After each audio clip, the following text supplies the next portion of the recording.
उन पर भरोसा मत करो, यह सब तुम्हारे खिलाफ साजिश है। तो हम इसे इंग्लिश में बोलेंगे, don't trust them, this all are conspiracy against you. Don't trust them, this all are conspiracy against you. Conspiracy का मतलब होता है साजिश। कॉन्स्पिरेसी अगेंस्ट यू मतलब साजिश तुम्हारे खिलाफ या तुम्हारे खिलाफ साजिश। This all are conspiracy against you, ये सब तुम्हारे खिलाफ साजिश है।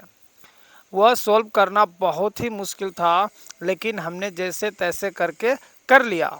इसे हम इंग्लिश में बोलेंगे, it was hard not to crack but some how we did it.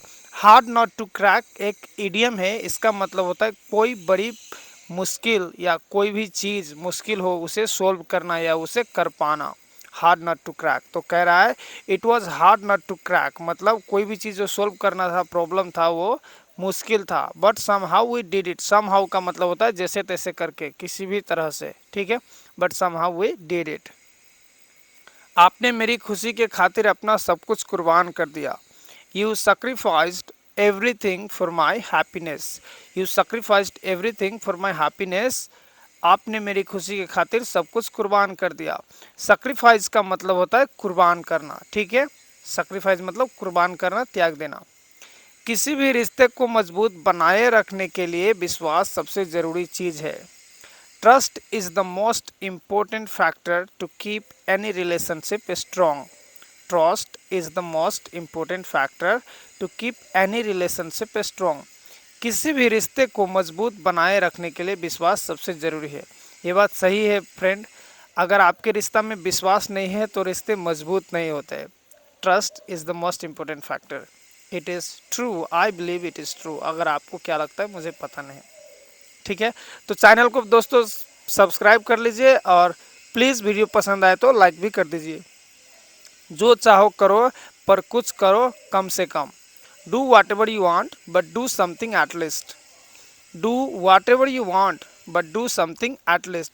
जो चाहो करो पर कुछ करो कम से कम। एटलीस्ट मतलब होता है कम से कम, ठीक है।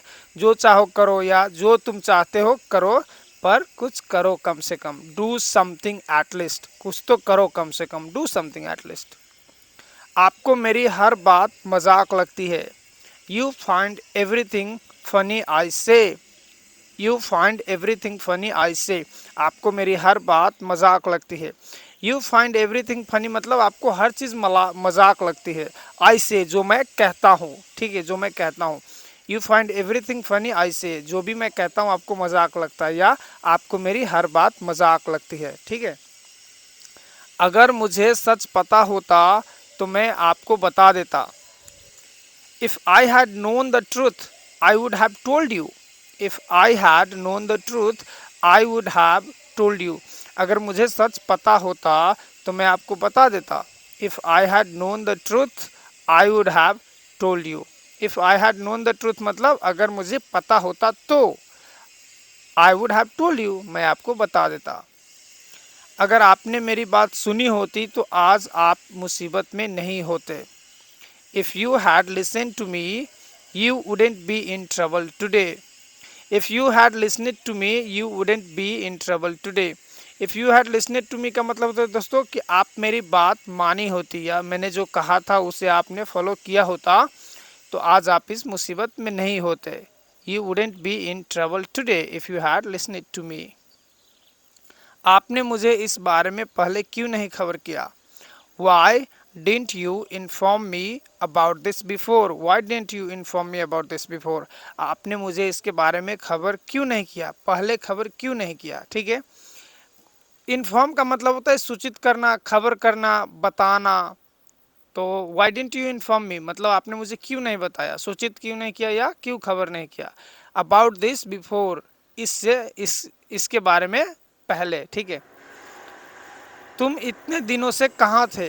Where have you been for so long? तुम इतने दिनों से कहाँ थे या तुम इतने समय से कहाँ थे? तो हम इसे बोलेंगे where have you been for so long? तुम इतने दिन से कहाँ थे? Where have you been for so long? तुम इतने दिन से कहाँ थे? आपको मुझे 1 जनवरी से पहले बता देना चाहिए था। You should have told me before 1st January. You should have told me before 1 जनवरी। आपको मुझे 1 जनवरी से पहले बता देना चाहिए था। You should have told me मतलब आपको मुझे बता देना चाहिए था। बिफोर 1 जनवरी, जनवरी से 1 जनवरी से पहले। माफ़ करें, मैं अब आपकी सहायता नहीं कर सकता, बहुत देर हो चुकी है। Sorry, now I can't help you, it's to late. Sorry, I can't help you, it's to late. देखिए दोस्तों, इसे हम एक बार बोलेंगे। You should have told me before 1 January. Sorry, now I can't help you, it's to late. आपको मुझे 1 जनवरी से पहले बता देना चाहिए था। माफ़ करें, अब मैं आपकी सहायता नहीं कर सकता, मुझे बहुत देर हो चुकी है। मतलब now I can't help you, it's to late. It's to late का मतलब होता है बहुत देर हो चुका है। ठीक है, देर हो चुकी है। बहाने बनाना तो कोई आपसे सीखे। One should learn from you how to make excuses. One should learn from you how to make excuses. हम बोलते हैं ना दोस्तों, बहाना बनाना तो कोई आपसे सीखे, झूठ बोलना तो कोई आपसे सीखे, तो हम इसे बोलेंगे one should learn from you how to make excuses. One should learn from you how to make excuses. मैंने अपनी तरफ से पूरी कोशिश की लेकिन सफल नहीं हो सका, क्षमा करें। I tried my best but couldn't make it. I tried my best but couldn't make it, sorry. I tried my best मतलब मैंने अपना पूरा दिया, पूरा कोशिश किया, अपनी तरफ से पूरी कोशिश किया, but couldn't make it. Couldn't make it का मतलब मैं नहीं कर सका या मैं वो काम करने में सफल नहीं हुआ। आई कुडेंट मेक इट, जो मैंने शुरू किया था, मैं प्रोमिस किया था, कर रहा था, उससे मैं नहीं कर सका, तो आप बोलेंगे आई कुडेंट मेक इट। या आप ऐसे भी बोल सकते हैं आई कुडेंट डू इट, लेकिन डू से अच्छा होगा make it. Okay, I couldn't make it, मैं नहीं कर सका या वो काम करने में मैं सफल नहीं हुआ। मैं अपनी तरफ से पूरी कोशिश की लेकिन सफल नहीं हो सका। I tried my best but couldn't make it. यहाँ पे आई कुडेंट मेक इट नहीं बोलेंगे, क्योंकि एक बार आई बोल दिया तो अगला वो समझ जाता है कि उसी के बारे में बात हो रहा है। वहाँ पे कोमा दिया है, आप समझ सकते हैं। आप बार बार वही गलती कर रहे हैं।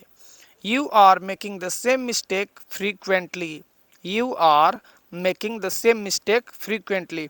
यहाँ पे आप बोल सकते हैं you are making the same mistake again and again, लेकिन अगेन एंड अगेन से अच्छा होगा फ्रीक्वेंटली। ये एडवांस इंग्लिश में फ्रीक्वेंटली बोलते हैं, फ्रीक्वेंटली। ठीक है, और अगेन एंड अगेन तो बेसिक है।